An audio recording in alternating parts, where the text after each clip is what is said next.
ಇವತ್ತು ನಾನು tomato rice Baat ಮಾಡೋದು ತೋರಿಸ್ತಾ ಇದ್ದೀನಿ.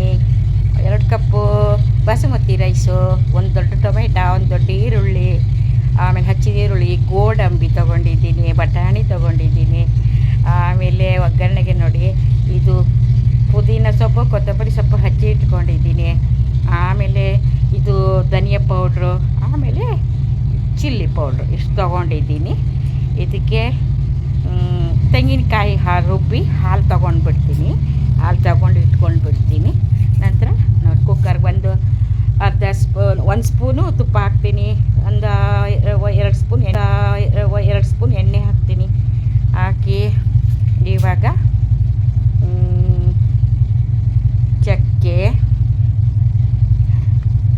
ಚಕ್ಕೆ ನಾವೇನಂದರೆ ರುಬ್ಬುವಾಗ ಸ್ವಲ್ಪ ಹಾಕ್ತೀವಿ ಚಕ್ಕೆ. ಆಮೇಲೆ ಒಗ್ಗರಣೆಗೆ ಒಂಚೂರು ಚಕ್ಕೆ, ಲವಂಗ, ಏಲಕ್ಕಿ, ಧನಿಯಾ ಪುಡಿ, ಇದು ಎಲ್ಲ ಒಟ್ಟಿಗೆ ಸೊಪ್ಪು ಎಲ್ಲ ಒಗ್ಗರಣೆಗೆ ಹಾಕೋದು ನಾನು. ಕೊತ್ತಂಬರಿ ಸೊಪ್ಪು ಚಿಕ್ಕ ಹಚ್ಕೊಳ್ಳೋದು, ಪುದೀನ ಸೊಪ್ಪು ಚಿಕ್ಕದಾಗಿ ಹಚ್ಕೊಳ್ಳೋದು. ಶುಂಠಿ ಬೆಳ್ಳುಳ್ಳಿ ಪೇಸ್ಟ್ ಈಗ ಹಾಕ್ತೀನಿ. ಉಪ್ಪು ಹಾಕ್ಬಿಟ್ಟು ಶುಂಠಿ ಬೆಳ್ಳುಳ್ಳಿ ಪೇಸ್ಟು ಹಾಕ್ತೀನಿ. ಗೋಡಂಬಿ, ಬಟಾಣಿ, ಶುಂಠಿ ಬೆಳ್ಳುಳ್ಳಿ ಪೇಸ್ಟು ಎಲ್ಲ ಹಾಕಿ ಚೆನ್ನಾಗಿ ಫ್ರೈ ಮಾಡಿಬಿಡ್ತೀನಿ.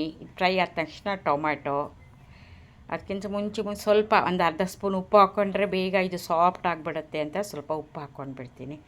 ಈ ಟೊಮೆಟೊ ಎಲ್ಲ ಫ್ರೈ ಆದ ನಂತರ ಅದು ತೊಳೆದು ಎಲ್ಲ ಅಕ್ಕಿ ಇವಾಗ ಚಿಲ್ಲಿ ಪೌಡ್ರು ಮತ್ತು ಇದು ಧನಿಯಾ ಪೌಡ್ರ್ ಹಾಕಿಬಿಟ್ಟು ಅಕ್ಕಿ ಹಾಕಿಬಿಟ್ಟು ಚೆನ್ನಾಗಿ ಫ್ರೈ ಮಾಡ್ತೀನಿ. ಅಕ್ಕಿ ಜೊತೆ ತೆಂಗಿನಕಾಯಿ ಹಾಲು, ಇವಾಗ ಸ್ವಲ್ಪ ಗಟ್ಟಿ ಹಾಲು ಹಾಕ್ಕೊಂಡು ಸ್ವಲ್ಪ ಚೆನ್ನಾಗಿ ಕುದಿಸ್ತೀನಿ.